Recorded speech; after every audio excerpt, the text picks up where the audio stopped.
ini bisa menjadi inspirasi arsitektur di Indonesia. Informasi selengkapnya pendengar, kami pagi ini sudah bersama dengan Yori Antar. Pro 1, Kanal Inspirasi. Bang Yori, selamat pagi. Halo, selamat pagi. Iya, apa kabar Bang Yori? Halo? Baik, kabarnya apa kabar Desi? Kabar baik juga. Bang Yori bisa dengar suara saya dengan jelas ya? Bisa. Oke, posisi di mana pagi ini? Saya di Jakarta. Oh, lagi di Jakarta, masih pagi sekali di sana ya? Ya, jam 6.30 ini kurang lebih. Oke, Bang Yori, sudah sering ya ke Wairebo ya? Saya lihat beberapa artikel itu menuliskan ada Anda di dalamnya gitu. Betul. Ya, oke. Biasanya hampir tiap tahun saya ke Wairebo. Ada proyek khusus atau gimana nih sampai rutin mengunjungi Wairebo, Bang Yori? Jadi tahun 2008 itu saya dengan beberapa arsitek mencoba mencari desa adat yang namanya Wairebo. Informasinya kami dapat dari internet dan kami mencari hampir 3 hari ya. Dan setelah itu kami pun harus berjalan kaki 8 jam menuju Wairebo. Wow.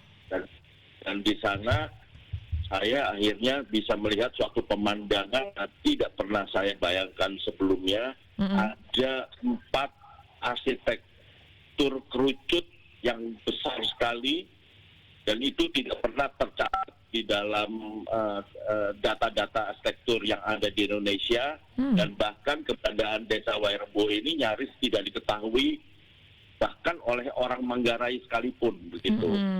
Jadi ini seperti sebuah desa yang hilang. Dan kami kemudian diajak masuk oleh penduduknya yang sangat ramah. Mereka malah memperkenalkan diri dan kami diminta untuk menginap karena tidak mungkin lagi kami bisa pulang. Sudah malam ya waktu itu? Sore menjelang malam. Dan begitulah awal berkenalan dengan Wairebo ya?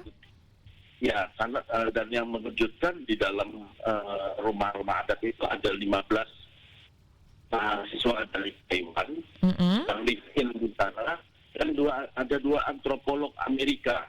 Wow. Dan pada saat saya kembali ada 15 turis di Spanyol masuk. Bilang ini desa apa ini, kayak jendela dunia ini. Orang Indonesia tidak ada yang tahu, jadi relatif itu kami adalah rombongan orang Indonesia pertama yang tiba di Wairebo. 2008 itu ya? Ada orang Indonesia yang tiba di Indonesia juga gitu. Malah sudah keduluan orang-orang dari luar Indonesia lagi ya? Betul. Dan tercatat itu dalam 1 tahun mereka ada kunjungan kadang-kadang 40, 70 ya. Itu turis-turis semua dari luar. Dari mana mereka ini bisa tahu? Ternyata dari mana begitu, Bang, waktu itu? Ya, mungkin mereka ada salah satu orang Wairebo yang menjadi guide. Mungkin dialah yang selalu mempromosikan namanya Pak Martin Anggo. Ya. Jadi beliau memperkenalkan Wairebo ya, rutin ya? Ya, aktif. Ya. Dan di sana saya bertemu dengan kepala suku yang bernama Alex Ngadus. Dan Pak Alex ini menyampaikan ke saya kedatangan kami ini ibarat kedatangan orang tua ke Wairebo. Kenapa? Saya juga terheran-heran sampai pulang akhirnya saya baru menemukan jawaban. Kalau kami dibilang orang tua, apakah mereka anak kami, begitu kan? Ternyata kalau disebut sebagai orang tua, artinya kami sebagai orang tua harus memberikan perhatian kepada anak, begitu kan? Nah, kami ibaratkan kedatangan kami ini adalah kedatangan arsitek yang melihat sebuah desa menuju kepunahan. Terus kami mendapat begitu banyak inspirasi, ilmu pengetahuan dengan mewawancarai penduduknya. Terus kami pulang, penduduknya tidak dapat apa-apa, terus desa itu punah di depan mata kami. Secara etika profesi kami bersalah. Gitu. Saya merasa berdosa sebagai arsitek, datang melihat tapi tidak melakukan apa-apa. Oleh karena itu tahun 2008 kami memutuskan pensiun jadi turis.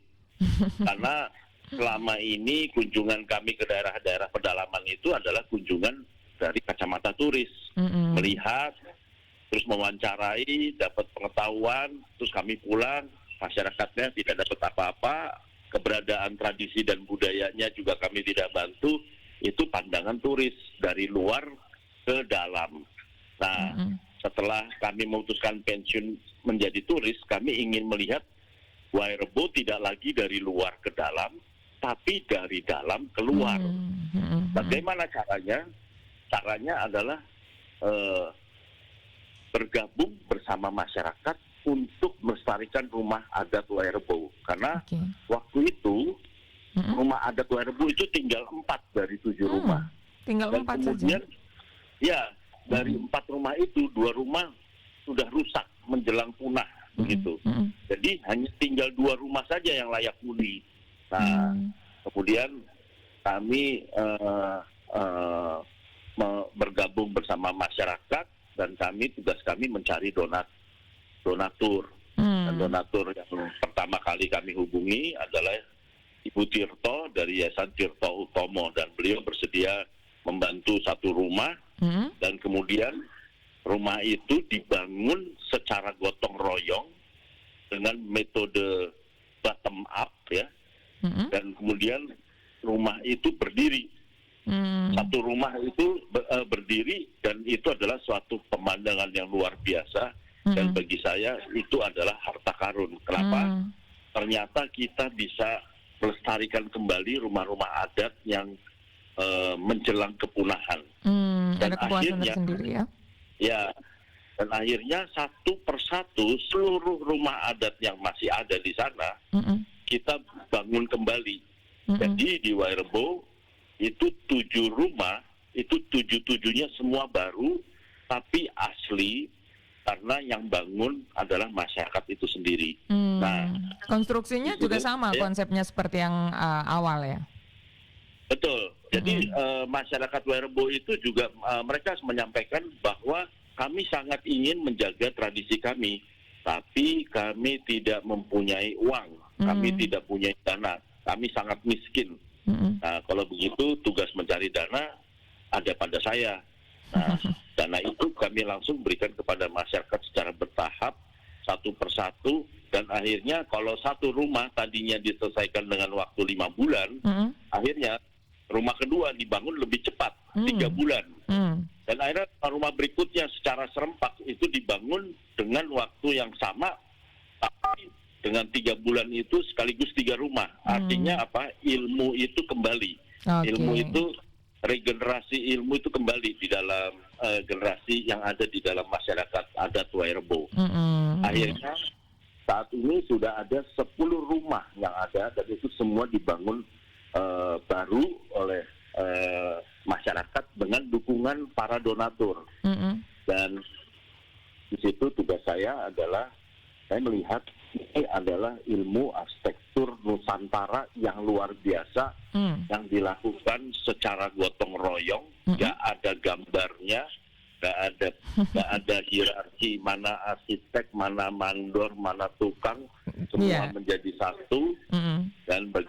Dan bagi saya inilah yang harus kita pelajari. Ternyata kami menyadari di dalam pendidikan modern ini, arsitektur tradisional ini nggak pernah dipelajari.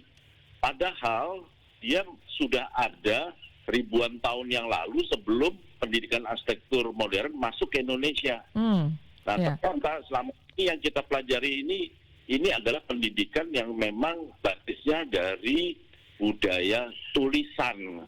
Nah, perguruan tinggi kan yang membawa perguruan tinggi kan Eropa ke Indonesia. Ya, artinya, jadi hilang miss itu ilmu-ilmu yang Nusantara. Betul. Artinya kita lupa mempelajari, yang malah kita mempelajari adalah arsitektur dari budaya industri atau budaya barat atau budaya tulisan. Sedangkan ini semua datangnya dari budaya lisan. Saya merasa kalau kita nggak mempelajari arsitektur kita sendiri, ini ibarat kacang lupa sama kulitnya begitu. Bang Yori, jadi ini yang membuat Anda memberikan statement terima kasih Wairebo untuk inspirasi dan pembelajaran beraganya bagi perkembangan arsitektur di Indonesia begitu. Betul sekali. Karena dari membangun kembali rumah adat ini secara kebetulan kami menemukan formula.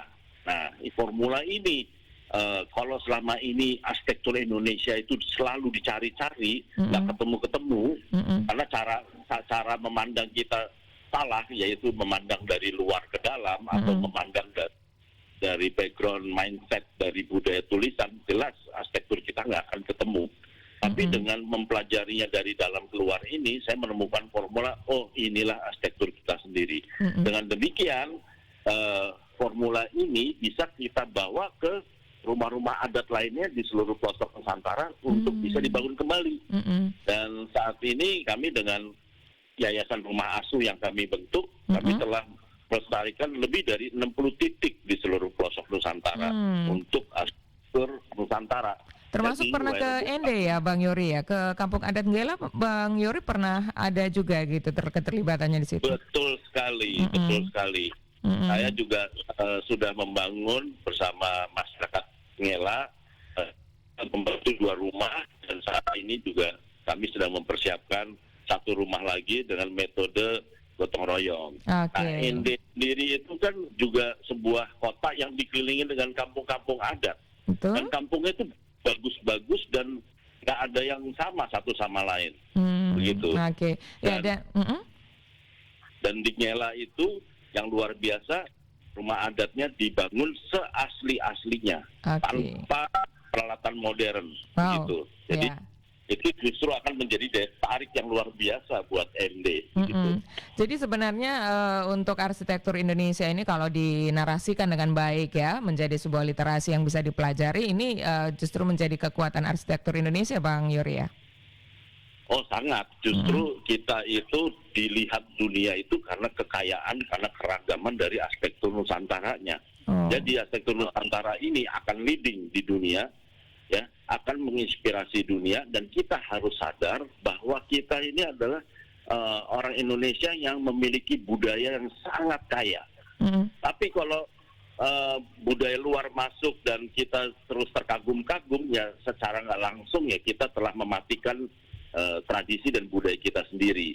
Dan kadang-kadang ya namanya cara berpikir modern itu yang namanya tradisi dan budaya kita tuh selalu dikonotasikan peninggalan masa lalu ya. Ada lagi yang bilang peninggalan masa kegelapan. Nah, itu kan stigma-stigmanya tidak baik, iya. gitu, ya. Dan itu harus dihapus gitu, karena apa? Bagi saya tradisi dan budaya itu bukan masa lalu, tapi masa depan. Gitu. Baik. Jadi untuk ini ya, bagaimana pesan Bang Yori kepada arsitek-arsitek muda kita, lalu juga kepada pemerintah kabupaten yang memiliki kekayaan atau potensi-potensi alam seperti yang tadi disampaikan. Jadi tidak hanya di Manggarai saja, karena Bang Yori sudah keliling Indonesia melihat kekuatan arsitektur Nusantara ini ya. Apa pesan Bang Yori?